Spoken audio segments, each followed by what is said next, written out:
ಯಾವ ತಾಯಿ ತಾನೆ ತನ್ನ ಮಗಳು ದೊಡ್ಡ ಮನೆ ಸೇರ್ತಾಳೆ ಅಂದ್ರೆ ಇಷ್ಟ ಆಗಲ್ಲ ಹೇಳು? ಜಸ್ಮಿನ್ ಮಗಳಷ್ಟೇ ಅಲ್ಲ ಮಾಮ್, ನಿನ್ನ ಮನೆಗೆ ದೊಡ್ಡ ಮನೆ ಹುಡುಗಿನೇ ಸೊಸೆ ಆಗು ಬರ್ತಾಳೆ. ದೊಡ್ಡ ಮನೆ ಸೊಸೆ ಶ್ರೀಮಂತರ ಸಂಬಂಧ ನಮ್ ಲೆವೆಲ್ ಜಾಸ್ತಿ ಆಗುತ್ತೆ. ಅದು ಅಲ್ಲದೆ ನನ್ನ ಮಗಳು ದೊಡ್ಡ ಮನೆ ಸೊಸೆಯಾಗಿ ಹೋಗಿ ಅಲ್ಲೆಲ್ಲ ಕಂಟ್ರೋಲ್ ತಗೋತಾಳೆ ಅಂದ್ರೆ ಅದಕ್ಕಿಂತ ಖುಷಿ ವಿಚಾರ ಬೇರೆ ಏನಿದೆ? ನಿನ್ ಪ್ಲಾನ್ ನನಗೆ ಓಕೆ. ನಾಳೆನೆ ಫೋನ್ ಮಾಡಿ ಕರ್ಸು, ನಾನು ಮಾತಾಡ್ತೀನಿ. ಈ ತರ ವಿಷಯಗಳಿಗೆ ನಾಳೆ ನಾಳಿದ್ದು ಅಂತ ನೋಡ್ಲೇಬಾರ್ದು ಅಮ್ಮ. ಅನ್ಕೊಂಡಿದ್ದಾಗ್ಲೇ ಮಾಡಿ ಮುಗಿಸ್ಬಿಡ್ಬೇಕು. ಇದಕ್ಕೆ ನಿನ್ನ ದಡ್ಡಿ ಅಂತ ಹೇಳೋದು. ಇಂಥ ವಿಚಾರಗಳಲ್ಲಿ ಅವಸರ ಪಡಬಾರ್ದು, ಕಾಯಬೇಕು. ಕಾದಷ್ಟು ಅವರು ಬಗ್ತಾರೆ, ಅವರೇ ಆಗಿ ನಮ್ಮ ಹತ್ರ ಬರ್ತಾರೆ.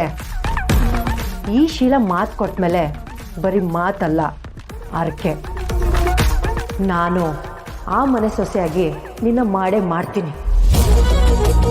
Thank you mom, thank you so much.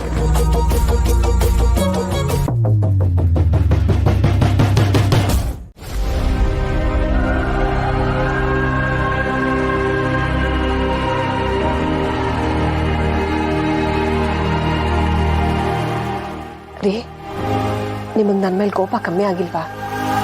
ನನ್ನ ಜೊತೆಲಿ ಮಾತಾಡಲ್ವಾ? ಮಾಡೋದೆಲ್ಲ ಮಾಡಿ ಏನು ಪ್ರಶ್ನೆ ಕೇಳ್ತಾ ಇದ್ದೀಯ ನೋಡು. ನನಗೆ ನನ್ನ ಮಗಳು ಮದುವೆ ವಿಚಾರ ತಿಳ್ಕೊಳ್ಳೋ ರೈಟ್ಸ್ ನನಗಿಲ್ವಾ? ಅವಳು ಮದುವೆ ನೋಡಬೇಕು ಅನ್ನೋ ಆಸೆ ನನಗಿರಲ್ವಾ? ಎಲ್ಲೋ ಕರ್ಕೊಂಡು ಹೋಗಿ ಮದುವೆ ಮಾಡಿದ್ಯಾ? ಇನ್ಯಾರ್ದೋ ಮನೇಲಿ ಹೋಗಿ ಬಿಟ್ಟು ಬಂದಿದ್ಯಾ? ಮಗಳಾಗಿ ಅವಳೊಂದು ಮಾತು ಹೇಳಿಲ್ಲ, ಹೆಂಡತಿಯಾಗಿ ನೀನೊಂದು ಮಾತು ಹೇಳಿಲ್ಲ.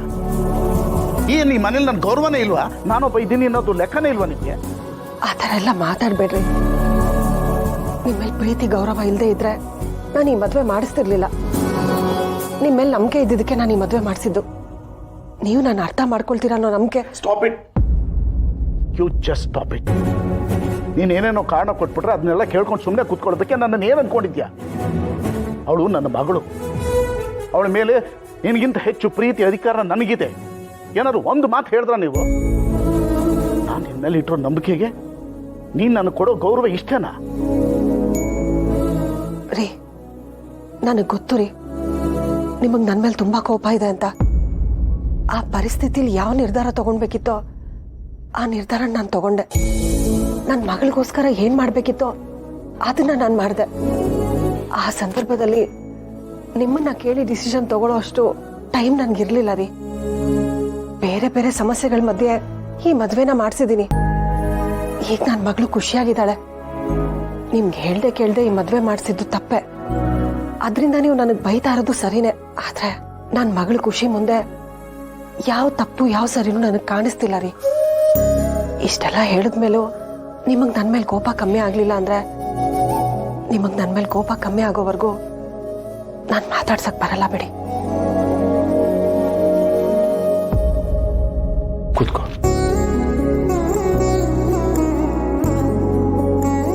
ನನಗೆ ಕೋಪ ಇದ್ದಿದ್ದು ನಿಜ.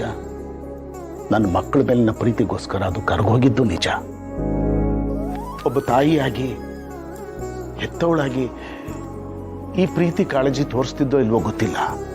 ಒಬ್ಬ ತಂದೆಯಾಗಿ ನನ್ನ ಮಗಳ ಪ್ರೀತಿ ನನಗೆ ಗೊತ್ತಾದಾಗ ನಾನು ಎಷ್ಟು ಕೋಪ ಮಾಡ್ಕೋತಿದ್ದೋ ನನಗೂ ಗೊತ್ತಿಲ್ಲ. ಅದನ್ನ ನೀನು ಎಲ್ಲಾನು ಚೆನ್ನಾಗಿ ಹ್ಯಾಂಡಲ್ ಮಾಡಿದ್ಯಾ. ಅದೆಷ್ಟು ತಾಳ್ಮೆ ನಿನಗೆ. ಯಾರು ಏನಾದರೂ ಅಂದ್ರೆ ಬೈದರೆ ನಗ್ನಗ್ತಾ ಇರ್ತೀಯ, ಏನು ಆಗೇ ಇಲ್ವೇನೋ ಅನ್ನೋ ಥರ. ಅವ್ರಿಗೇನಾದರೂ ಆದರೆ ಮೊದಲು ನೀನು ಅಲ್ಲಿರ್ತೀಯ.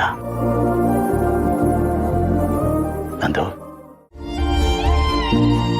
ಇನ್ನೇನು, ನೀವು ಚೆನ್ನಾಗಿರ್ಬೇಕಷ್ಟೆ. ನೀವು ಬದುಕಿನಲ್ಲಿ ಚೆನ್ನಾಗಿ ಬದುಕಿ ತೋರಿಸಿ. ಹಾಂ, ಸರಿ ಮಾವ. ಹಾಗೆ ಶುಭ ಫೋನ್ ಕೊಡಪ್ಪ.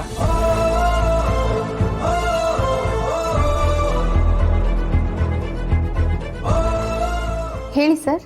ನೀನು ಯಾರೋ ನನಗೆ ಗೊತ್ತಿಲ್ಲ ತಾಯಿ, ಆದರೆ ನೀನು ನಮ್ಮನೆ ಮಾನ ಪ್ರಾಣ ಎರಡನ್ನೂ ಕಾಪಾಡಿದೀಯ. ನಿನಗೆ ಎಷ್ಟು ಥ್ಯಾಂಕ್ಸ್ ಹೇಳಿದ್ರು ಸಾಲದಮ್ಮ. ಆದಷ್ಟು ಬೇಗ ಅವರಿಬ್ಬರನ್ನು ನಮ್ಮ ಮನೆಗೆ ಕಳಿಸ್ಕೊಡು ತಾಯಿ. ಕಳಿಸ್ಕೊಡ್ತೀನಿ ಸರ್. ಆದರೆ ಇವ್ರ ಪ್ರೀತಿನ ಒಪ್ಪಿ ಇವ್ರ ಮದುವೆಗೆ ಫ್ಯಾಮಿಲಿಗಳು ಖುಷಿ ಪಟ್ಟಾಗ ಹೆಮ್ಮೆಯಿಂದ ತಲೆ ಎತ್ಕೊಂಡು ಹೋಗೋ ಥರ ಕಳಿಸ್ಕೊಡ್ತೀನಿ. ಅದಕ್ಕೆ ಸ್ವಲ್ಪ ಟೈಮ್ ಬೇಕಾಗುತ್ತೆ. ನಾವು ಮಾಡಬೇಕಾದ ಕೆಲಸನ ನಮ್ಮ ಜಾಗದಲ್ಲಿ ನಿಂತು ನೀನು ಮಾಡಿದ್ಯಾ. ನಿನಗೆ ಎಷ್ಟು ಥ್ಯಾಂಕ್ಸ್ ಹೇಳಿದ್ರು ಸಾಲು. ಯುಕ್ತನ ಚೆನ್ನಾಗಿ ನೋಡ್ಕೊಳಮ್ಮ. ಆದಷ್ಟು ಬೇಗ ಅವ್ರನ್ನ ನಮ್ಮನೆ ಕಳಿಸ್ಕೊಡು.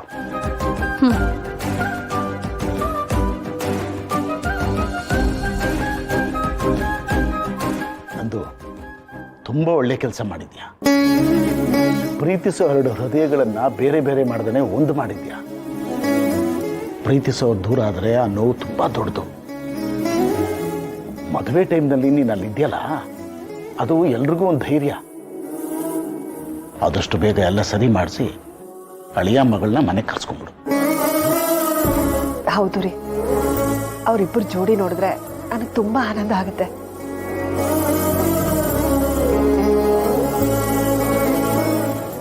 ಇದೆಲ್ಲ ನಿಮ್ಮಿಂದಾನೇ ಸಾಧ್ಯ ಆಗಿದ್ದು. Thank you so much.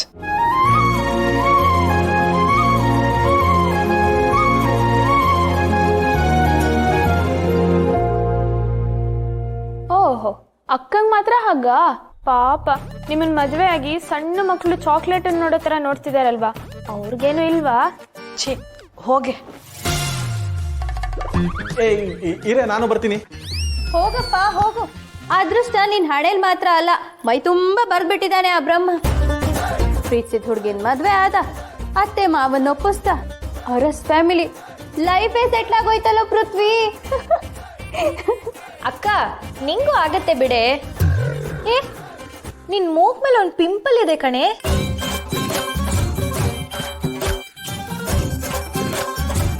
ಹೌದು ಕಣೆ. ಓಹೋ, ಹಾಗಾದ್ರೆ ಯಾರೋ ನಿನ್ ಮೇಲೆ ಕಣ್ಣು ಹಾಕಿದ್ದಾರೆ.